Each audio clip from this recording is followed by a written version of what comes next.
시편 138편 1절에서 8절에 있는 말씀입니다. 우리 한 목소리로 함께 읽겠습니다. 내가 전심으로 주께 감사하며 신들 앞에서 주께 찬송하리이다. 내가 주의 성전을 향하여 예배하며 주의 인자하심과 성실하심으로 말미암아 주의 이름에 감사하오리니 이는 주께서 주의 말씀을 주의 모든 이름보다 높게 하셨음이라. 내가 간구하는 날에 주께서 응답하시고 내 영혼에 힘을 주어 나를 강하게 하셨나이다.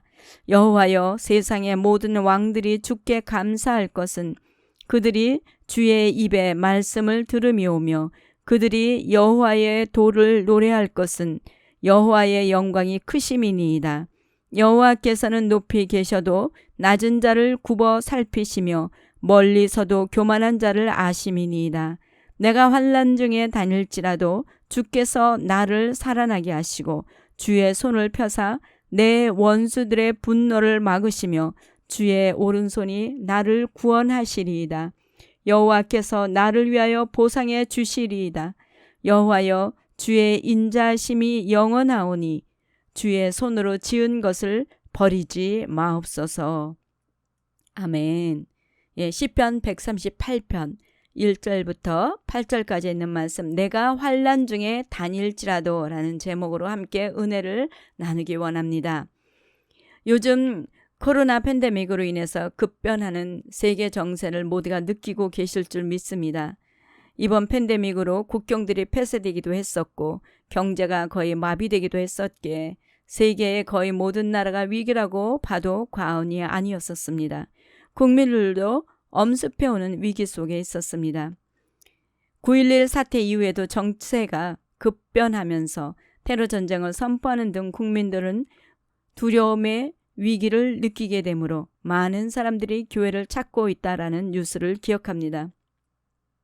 그런데 지금은 코로나 팬데믹으로 자가격리가 되어 함께하는 시간이 아니라 각자가 뿔뿔이 흩어져야 하는 위기 속에 있는 많은 스몰 비즈니스가 문을 닫으므로 실업률도 높아졌고 또 일을 하더라도 불안한 상태에서 일을 해야만 했었습니다.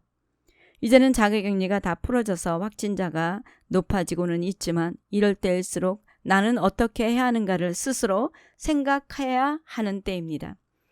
세상을 살아가다 보면 이렇게 생각지도 않은 위기가 찾아오게 됩니다. 그러나 그 위기를 어떻게 대처하느냐에 따라서 결과는 판이하게 달라집니다. 어느 동네에 빈 우물이 하나 있었습니다.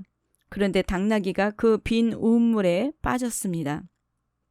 농부는 빈 우물에 빠져서 슬프게 부르짖는 그런 당나귀를 구하려고 하지만 어떻게 구할 도리가 없었습니다.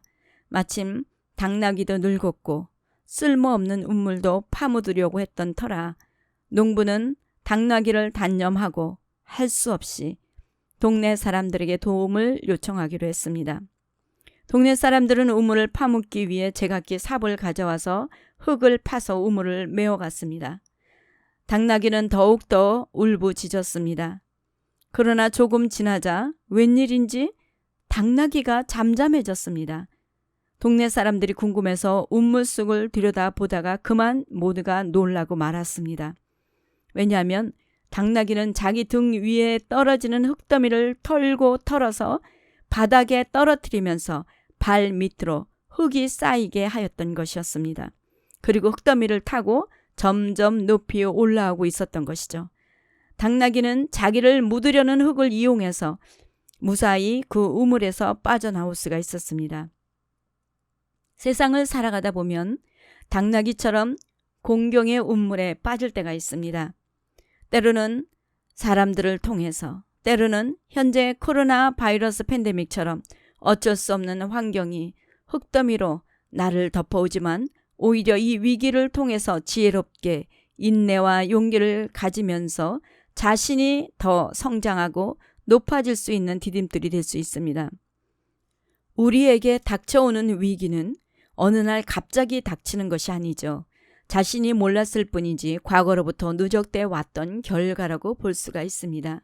하지만 또 한 가지 과거로부터 누적되어 왔던 것 중에 결과가 나타나기 전까지는 항상 사인들이 여러 번 나타나고 있는데 그것을 듣지 못했거나 듣지 않았기에 위기로 몰리게 된 것입니다. 그러나 그 사인들을 심각하게 받아들이는 사람들은 미리미리 준비할 때 같이 환난을 당하는 것 같으나 결과는 정반대로 나타나는 것을 알게 됩니다. 그러니까 지금 같은 코로나 팬데믹 또한 어떤 전조 사인으로 보여주고 있는데 이것을 어떻게 받아들이느냐에 따라서 결과가 달라질 수 있는 것이죠. 오늘 말씀 제목이 내가 환난 중에 다닐지라도입니다. 이 제목을 들으시면서 무엇을 의미하는지 아실 것입니다. 그렇습니다. 오늘 본문의 저자는 다윗입니다. 다윗 하면 고난의 사람이었다라는 것을 금방 아실 것입니다. 다윗은 어렸을 때도 늘 외롭게 몇 마리의 양을 키우며 살아왔던 사람이죠. 그런 그는 불행한 그의 어린 시절을 원망만 한 것이 아니라 자기에 맡겨진 양 몇 마리이지만 그는 최선을 다해 그 양을 쳤던 사람입니다. 그리고 그는 하나님만 의지하였던 사람입니다. 이스라엘의 초대 왕이었던 사울이 하나님 말씀에 불순종하자 하나님은 그를 버리게 되었고 이새의 집에 가서 다른 사람을 왕으로 기름 부으라는 하나님의 말씀을 들은 사무엘 선지자는 이새의 집으로 찾아갑니다. 그리고 형들의 틈에 끼지 못하고 들에서 혼자만 양을 치고 있던 다윗을 불러 이스라엘 왕으로 기름을 붓습니다. 그때 마침 블레셋 군대가 이스라엘을 쳐들어와서 골리앗이라는 거인을 앞에 세우고 위협해 올 때 모든 사람들이 놀라 숨었지만 다윗은 하나님의 이름으로 달려나가 평소에 양을 지키면서 훈련된 물맷돌로 거인을 향해 던져 거인을 쓰러뜨리면서 사울 눈에 발탁되어 다윗은 자기만의 조그만 세계에서 큰 세상으로 나오게 됩니다. 그때부터 다윗이 전쟁에 나갈 때마다 모든 전쟁에 승리함으로 다윗의 인기가 상승되다 사울이 다윗을 죽이려는 것을 알고 다윗은 그곳에서 도망나와 고난의 터널을 달리게 됩니다. 다윗은 분명히 왕으로 기름 부음을 받았기에 인간적으로 생각하면 곧바로 왕위에 올라가야 될 것 같지만 하나님은 풀무불에 던져 넣었던 것입니다. 그는 항상 목숨의 위협에서 벗어나지 못하였습니다. 그리고 다윗은 사무엘상 22장 보시면 환난당한 모든 자와 빚진 모든 자와 마음이 원통한 자가 다 그에게로 모였고 그는 그들의 우두머리가 되었는데 그와 함께한 자가 400명가량이었더라. 즉 돈 없는 자, 가난하고 원통한 자들과 함께 빛이 비치는 양지에는 나가지 못하고 음지에서 사울을 피해 숨어 다녀야만 했습니다. 또 다윗은 사울을 피해서 미친 척도 해야 됐습니다. 그는 늘 사망의 음침한 골짜기를 다녀야 했고 기가 막힐 웅덩이와 수렁에도 빠졌었습니다.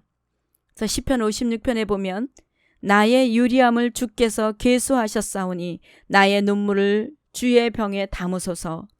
이것이 주의 책에 기록되지 아니하였나이까. 다윗의 방랑 생활이 얼마나 힘이 들고 비참했던지 나의 눈물을 주의 병에 담으소서. 즉 원수들의 압제 속에서 고통이 너무나 커서 눈물을 흘리며 그 고통에서 구원해달라는 호소입니다. 다윗이 당하는 환난이 어떠했는지 짐작이 되지 않습니까? 그럼에도 다윗은 하나님을 향한 신앙을 절대로 잃지 않고 하나님만 바라보고 있었다라는 것 또한 알 수가 있습니다. 그런데 다윗은 오늘 본문에서 고백하기를 3절 보시면 내가 간구하는 날에 주께서 응답하시고 내 영혼에 힘을 주어 나를 강하게 하셨나이다 라고 합니다. 하나님께서 응답해 주심으로 힘을 얻어 강하게 되었다고 하죠. 맞습니다. 하나님이 한마디 음성을 들려주시면 얼마나 힘이 나는지 온 세상이 다 나를 위한 것 같지 않습니까? 주님이 응답해 주실 때 어떤 고난도 이길 수 있는 힘이 생기는 줄 믿습니다. 그렇다면 어떻게 다윗은 그토록 환난 가운데 있었지만 하나님의 응답으로 힘을 받을 수 있었던 것일까요? 먼저 환난 가운데서도 전심으로 주를 향해 나아갔습니다. 우리 1절 보시면 내가 전심으로 주께 감사하며 신들 앞에서 주께 찬송하리이다. 여기서 전심이란 오직 한 마음으로 주만 바라보며 나아간 것입니다. 다윗이 걸어온 풀무불이 얼마나 뜨겁고 고통의 길인지 앞에서 같이 보시지 않았습니까? 그럼에도 다윗은 오직 하나님만 의지하였습니다. 저는 다윗이 전심으로 주를 향했다라는 것을 묵상하면서 한 실화 영상이 떠올랐습니다. 어느 날 스페인에서 한 동물 구조대에 한 통의 전화가 걸려옵니다. 사연인즉슨 쓰레기통에서 개 짖는 소리가 들린다라는 신고였습니다. 구조대는 즉시 출동했고 쓰레기통에는 버려진 여행 가방 속에서 밀라라는 개가 처참하게 울부짖는 것이었습니다. 이 개를 학대한 사람은 다름 아닌 개의 보호자였던 세르지오였던 것이었습니다. 그 후 밀라라는 개는 다른 주인을 만나 사랑을 받으며 새로운 삶을 살게 되었고 세르지오는 개가 죽은 줄 알고 버렸다며 7년간 긴 법정 공방을 이어가게 되었습니다. 그렇게 7년의 시간이 흐른 뒤에 밀라라는 개와 밀라 전 주인인 세르지오가 법정에서 만나게 됩니다. 굳은 얼굴로 법정에 앉아있던 옛 주인인 세르지오를 발견한 밀라는 모든 사람의 예상을 뒤엎고 한치의 주저함도 없이 옛 주인에게 달려가 반갑게 꼬리를 치며 안겼던 것입니다. 자기가 버림을 받기까지 학대하고 고통을 주었던 그 모든 것들을 다 잊어버리고 마치 자기를 너무나 사랑해주는 주인에게 안기는 것과 같이 그렇게 안기더라는 것입니다. 자신을 학대하던 주인에게 변함없이 애정을 보이는 밀라의 모습에 법정에 앉아있던 몇몇은 밀라의 안쓰러운 그 모습에 눈물을 훔치기 시작하였습니다. 법의 심판 앞에 선 세르지오에게 밀라는 마지막까지 주인 편이 되어 주었다라는 것이었습니다. 그리고 마지막에는 이렇게 쓰여 있습니다. 밀라는 주인의 손에 버려지던 그 순간에도 그리고 그 어두운 가방 안에서도 자기를 버리고 간 주인을 믿고 기다려 주었다라는 것을 잊지 말라는 것이었습니다. 오늘 본문에서 다윗이 전심으로 하나님께 나아갔다라는 것이 바로 밀라라는 개가 옛 주인을 한결같이 믿고 사랑해서 안기는 것과 같다는 생각이 들었습니다. 어떤 고난의 상황 속에서도 다윗은 의심하지 않고 항상 하나님만 바라보았던 것입니다. 그리고 감사하며 찬양을 드렸던 것입니다. 우리 시편 57편 보시면 다윗이 사울의 추격을 피해 굴 속에 도피 생활을 하던 중에 목숨을 부지하는 것조차 장담할 수 없는 위태한 상황에서도 그는 하나님께 이렇게 찬양을 합니다. 하나님이여 내 마음이 확정되었고 내 마음이 확정되었사오니 내가 노래하고 내가 찬양하리이다. 내 영광아 깰지어다. 비파야 수구마 깰지어다. 내가 새벽을 깨우리로다. 주여 내가 만민 중에서 주께 감사하오며 분나라 중에서 주를 찬송하리이다 라며 고백합니다. 다윗은 어떤 상황에서도 전심으로 주를 바라보며 감사하며 찬양하기로 확정하고 확정하였더니 그의 삶은 그가 확정한 대로 이루어졌습니다. 아멘. 저는 앞에서 소개한 동영상 내용을 보고는 인간들은 밀라라는 개처럼 한결같이 변함없이 그렇게 하나님만 믿고 있을까? 나는 어땠었나? 원망 없이 한결같이 하나님만 바라보았나? 생각하면서 뒤를 돌아보게 되었습니다. 부끄럽지만 저는 그렇게 하지 못했었습니다. 어떤 때는 주 없이는 살 수 없고 어떤 상황 가운데서도 주만 섬길 것입니다. 고백한 적도 있지만 고난이 너무 힘이 들 때는 하나님 때문에 시험에 들어서 교회를 못 나오겠어요 라며 소리친 적도 있었습니다. 그러나 지금은 다릅니다. 내 영혼이 확정되고 내 영혼이 확정되었사오니 믿음에 눈들어 주만 바라봅니다 라며 다윗과 같이 고백을 합니다. 왜냐하면 그 고난을 통해서 신실하신 하나님을 보았고 만졌고 들었기 때문에 그렇습니다. 여러분들은 어떤 상황 속에서도 전심으로 주를 의지하십니까? 어떤 상황 속에서도 감사하며 찬양하십니까? 내 영혼이 확정되고 내 영혼이 확정되었사오니 믿음의 눈들어 주만 바라봅니다. 이 고백이 저의 고백뿐 아니라 여러분의 고백도 되시는 줄 믿습니다. 아멘. 인간은 시시때때로 변하지만 우리 하나님은 변함없이 우리를 사랑하시는 줄 믿습니다. 아멘. 두 번째로 다윗은 환난 속에서도 하나님의 약속의 말씀을 붙잡았습니다. 우리 2절 보시면 내가 주의 성전을 향하여 예배하며 주의 인자심과 성실하심으로 말미암아 주의 이름에 감사하오리니 이는 주께서 주의 말씀을 주의 모든 이름보다 높게 하셨음이라. 주의 성전을 향하여 예배하였다라는 것은 사모하는 마음으로 예배하는 삶을 살았던 것입니다. 그리고 인자하심과 성실하심으로 응답해 주신 하나님께 감사하면서 주의 말씀을 주의 모든 이름보다 높게 하셨다고 합니다. 이 말씀은 언약의 말씀대로 다윗을 지켜주신 것뿐만 아니라 신실하게 기도에 응답하여 주셨다라는 것입니다. 그러니까 다윗은 약속의 말씀을 놓지 않고 끝까지 붙잡고 기도하였던 것입니다. 약속의 말씀을 한번 잉태하면 해산할 때까지 붙잡으십시오. 많은 사람들이 중간에 낙태를 합니다. 다윗은 말할 수 없는 환난 속에서도 오직 하나님께 전심으로 나아가 감사하며 약속의 말씀대로 이루어 주실 것을 의심하지 않고 붙들고 나아갔을 때 인자하심과 성실하심으로 응답하심에 그는 그 응답의 새 힘을 얻었던 것입니다. 신실하신 하나님을 믿으십니까? 아멘. 약속을 지키시는 하나님도 믿으십니까? 할렐루야, 그렇습니다. 어려운 환경이 닥치면 닥칠수록 변하지 않으시는 하나님의 말씀을 꼭 잡고 기도하십시오. 반드시 응답하실 줄 믿습니다. 요즘 대면 예배를 드리기 시작하면서 많은 사람들이 하나님을 사모하여 달려나올 것이라고 생각했는데 의외로 참여하지 않아서 사역자들이 마음이 아팠다라는 이야기를 들었습니다. 우리가 조심해야 할 것은 당연하지만 하나님만 믿고 의지하는 자에게 바이러스 하나 막아주시지 못하겠습니까?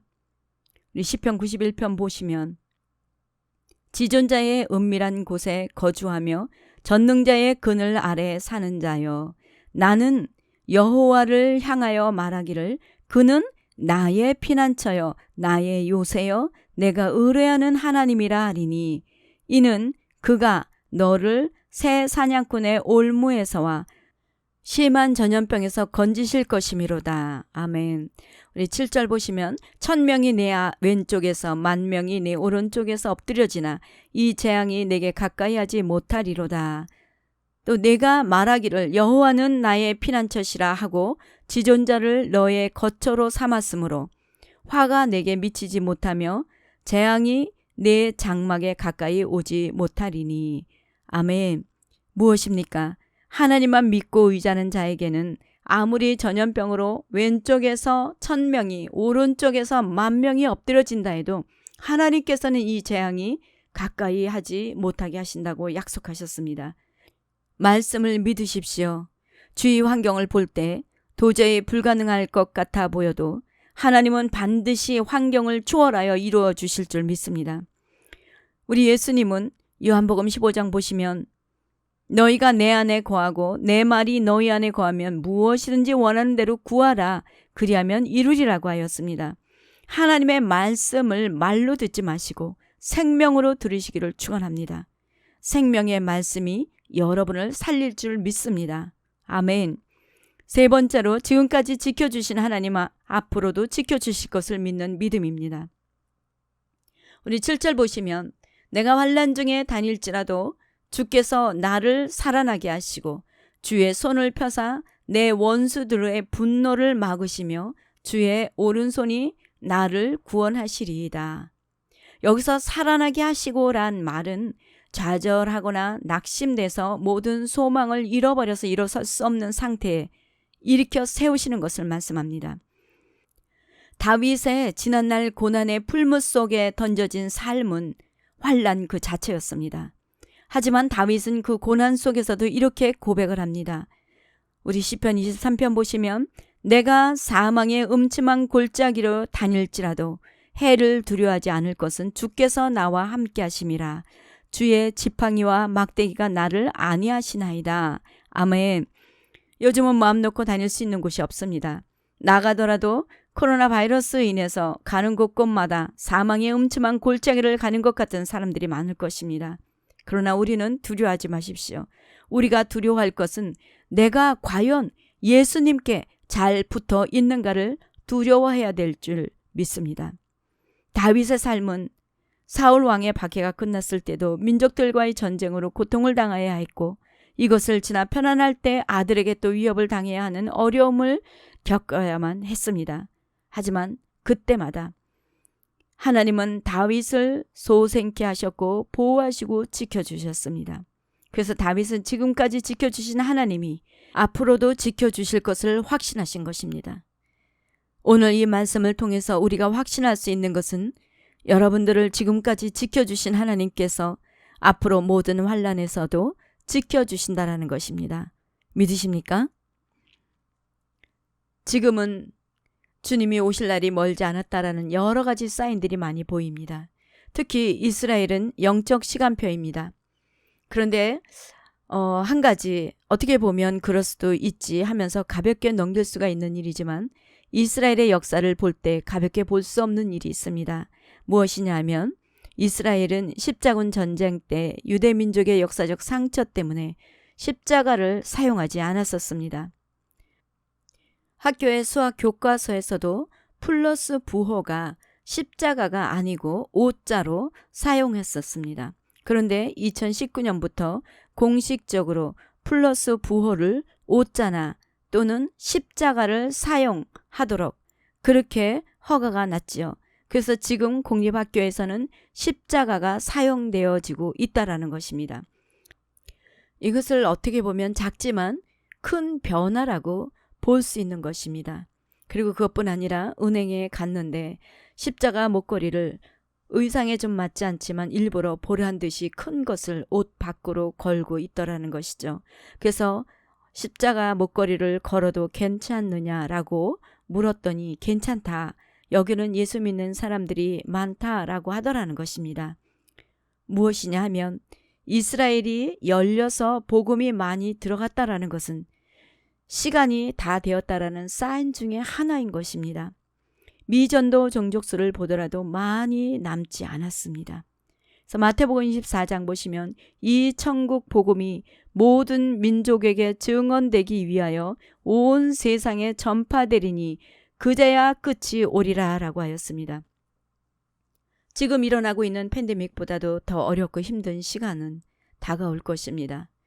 그날이 다가오면 올수록 사탄은 자기의 날이 얼마 남지 않았다라는 것을 알고 더 미혹하며 많은 사람들을 믿음에서 떨어져 나가게 할 것입니다. 그러나 우리 7절 보시면 내가 환난 중에 다닐지라도 주께서 나를 살아나게 하시고 주의 손을 펴사 내 원수들의 분노를 막으시며 주의 오른손이 나를 구원하시리로다라고 말씀합니다. 주를 의지하는 자는 어떤 절망 가운데서도 일어설 것이며 원수들의 분노로 공격한다 해도 우리를 사랑하셔서 독생자도 아낌없이 내어주신 이가 함께 하시기에 우리는 두려워할 필요가 없습니다. 그렇다면 우리는 어떻게 해야 됩니까? 어떤 상황이 온다 해도 전심으로 주를 사랑하며 나아가십시오. 오직 주만 바라보시며 감사하며 찬양하십시오. 그리고 항상 성령 안에서 말씀과 기도에 전념하십시오. 어떤 것에서 두려워하지 말고 주님만을 믿으십시오. 그럴 때 주님은 저와 여러분에게 응답해 주실 것이며 성령으로 인도해 주실 것입니다. 우리 빌립보서 1장에 보시면 너희 안에서 착한 일을 시작하신 이가 그리스도 예수의 날까지 이루실 줄을 우리는 확신하노라 라고 하였습니다. 또 요한복음 16장에도 이것을 너희에게 이르는 것은 너희로 내 안에서 평안을 누리게 하려 함이라. 세상에서는 너희가 환난을 당하나 담대하라. 내가 세상을 이겼노라 라고 하였습니다. 주님만 믿고 의지하신다면 우리를 구원하신 주께서 끝까지 저와 여러분을 책임지실 줄 믿습니다. 어떤 환경에도 동요되지 마시고 오직 주만 의지하여 끝까지 믿음을 가지고 주를 맞이하는 저와 여러분이 되시기를 축원합니다.